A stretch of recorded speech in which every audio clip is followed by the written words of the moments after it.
야, 이 사과 한 봉지 가져왔다가 헌법재판소 갔다 이게 무슨 소리예요, 이게? 네, 일단 이 피해자, 사과를 잃어버린 피해자라고 먼저 이야기를 하겠습니다. 이 피해자 같은 경우는 2019년 10월에 저녁 7시 한 56분쯤 정확히 시간을 말씀드리겠습니다. 56분쯤 마트에서 장을 보고 자율 포장대 위에 구입한 물건을 빈 박스에 이 마트에 가면은 박스가 있고 가져가게끔 하고 있는 포장대가 있는데 거기에 자신의 구입한 물건을 넣은 다음에 사과 한 봉지만 그대로 둔 채 귀가를 했습니다. 그리고 이후에 이 피고인, 여기서 이제 제가 청구인이라고 얘기를 할 텐데요. 이 청구인, 헌법소원을 낸 사람 역시 같은 마트에서 장을 본 뒤 제가 아까 56분이라고 그랬는데 58분, 2분 뒤에 계산을 마쳤고요. 자율 포장대로 이동한 다음에 구입한 식료품을 빈 박스에 담으면서 이 앞에 피해자가 놓고 간 사과 봉지를 함께 넣은 채 집에 갔습니다. 이후 이제 사과 봉지를 놓고 온 그 사람이 마트에 자신이 두고 왔다는 걸 뒤늦게 깨달았고요. 다음 날 경찰에 도난 신고까지 했습니다. 경찰은 마트 회원 정보 조회로 이 청구인, 피고인에게 연락을 취했고 곧바로 이 청구인으로부터 사과 봉지를 임의 제출받았습니다. 자, 이게 제가 사과 한 봉지 값이 보니까 3,500원짜리였습니다. 뭐 사과 몇 개 안 들은 그런 거였던 것 같아요. 자, 그런데 보통 저도 만약에 뭘 깜빡해서 놓고 와서 그랬다 치면은 백준환 선생님 저 같은 경우는 내 바보 같은 놈 하면서 그냥 하고 말 것 같은데 이분은 일단 도난 신고를 했네요. 저도 뭐 거의 뭐 앵커하고 동일하게 저도 원래 뭘 잘 놓고 다니는 편이라 그냥 그러실 것 같아요. 예. 괜히 돈 잃어버렸네 막 이러고 말았는데 저도 이게 전후 과정을 모르기 때문에 저희가 이분은 왜 도대체 했을까는 정확하게 알 수 없습니다만 아마도 마트 측에 항의를 먼저 하지 않았을까 싶어요. 제가 놓고 왔다. 근데 아니 여기 아무것도 없는데 없다. 이제 그러니까 사실 또 이게 아무리 작은 거라고 하더라도 누군가가 이렇게 작은 것만 노려서 범죄를 저지를 수 있는 노릇이니까 이런 여러 가지를 다 생각해서 본인 사과도 사과지만 또 이런 피해가 또 생길 수도 있다 이런 생각을 해서 신고를 한 게 아닐까 예. 굉장히 좋게 한번 해석을 해봤습니다. 알겠습니다. 자, 오늘 법 체크포인트 짚어보죠. 실수 대 고의입니다. 자, 이 자율 포장대에 있던 사과를 가져온 사람은 훔친 게 아니라 나 실수였다. 그렇죠. 나도 같은 걸 샀으니까. 네. 훔치는 거 절도죄죠.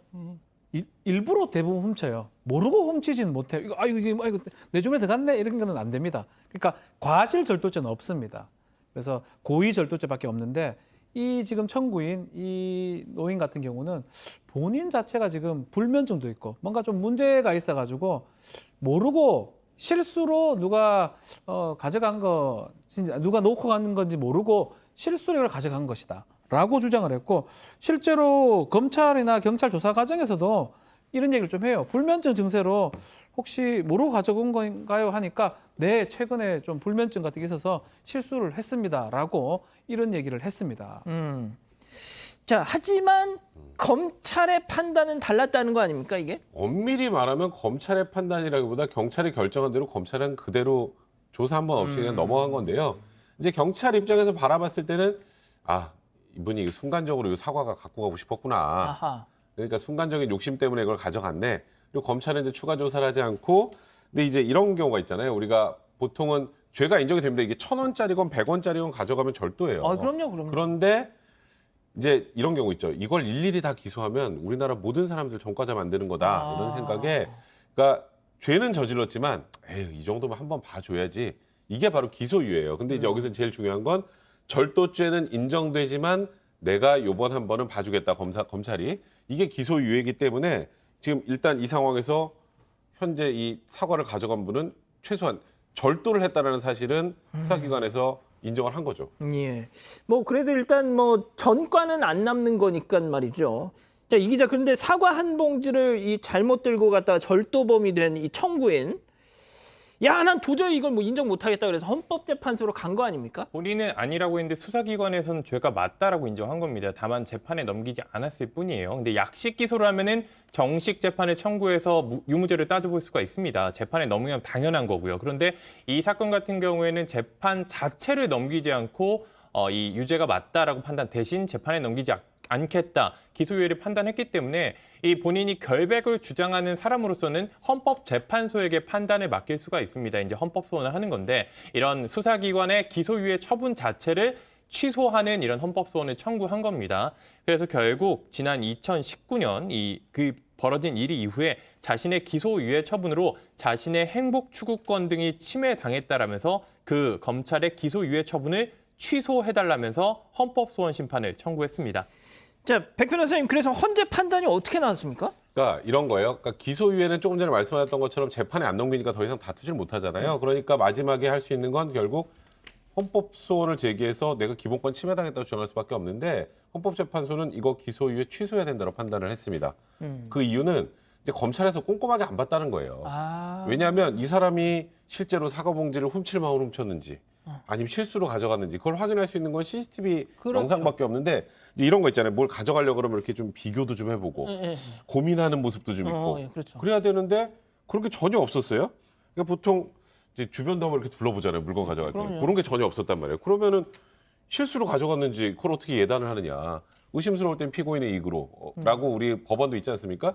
이렇다면 검찰 자체가 아까 말씀드렸던 것처럼 경찰에 넘겨온 수사자를 그대로 그냥 인정해서 기소유예를 한 것이기 때문에 수사기록 면밀히 살피지 않아서 이 사람의 내심의 여사를 제대로 보지 못했으니 이 기소유예 처분, 그러니까 절도는 맞지만 봐준다는 취소해야 된다. 그건 절도죄가 인정되지 않는다고 보는 게 맞다 이렇게 판단하고 있습니다. 자, 우리 가족 여러분들도 애초에 그걸 깜빡하고 놓고 간 사람 잘못이다. 하지만 또 다른 분들은 그래도 남의 거 가져가면 되냐 뭐 이렇게 좀 입장이 갈리시는데 승현님, 이거 뭐 아까 말씀하신 건 CCTV에서 뭔가 내가 진짜 뭘 이렇게 훔칠 때는 딱 집어들고 막 이렇게도 하고 그러잖아요. 근데 이 청구인은 그런 건 없었다라는 거면 이 검찰이나 경찰이 좀 그걸 좀 왜 판단을 못했을까요? 두 분 변호사님들도 가장 잘 알지만 절도죄가 성립되려면 타인의 재물에 대한 고의가 있어야 돼요. 그러니까 이게 남 건데 내가 가지고 간다는 고의와 불법 영득 의사라는 게 그 형법 329조 절도죄에 나와 있지 않지만 내가 그것을 원래 경제적 용법대로 처분하려는 의사가 있어야 되는데 만약에 그게 집에 갔을 때 정말 경제적 의도로 처분하려면 사과는 먹어야 되는 거잖아요. 그럼 사과를 먹었으면 분명히 그거는 불법 영득 의사가 있는데 아까 저 앵커께서 말씀 주신 대로 그건 이미 반환을 했는 거라서 그런 부분을 생각한다면 절도의 고의도 없을 뿐만 아니라 불법 영득 의사도 없기 때문에 이러한 경우에는 절도죄 자체가 성립 안 되는 거기 때문에 기소유예가 아니라 이거는 그 불기소 처분을 해야 되는 사건이다라고 결론을 내렸습니다. 알겠습니다. 첫 번째 법 이렇게 마무리하고요.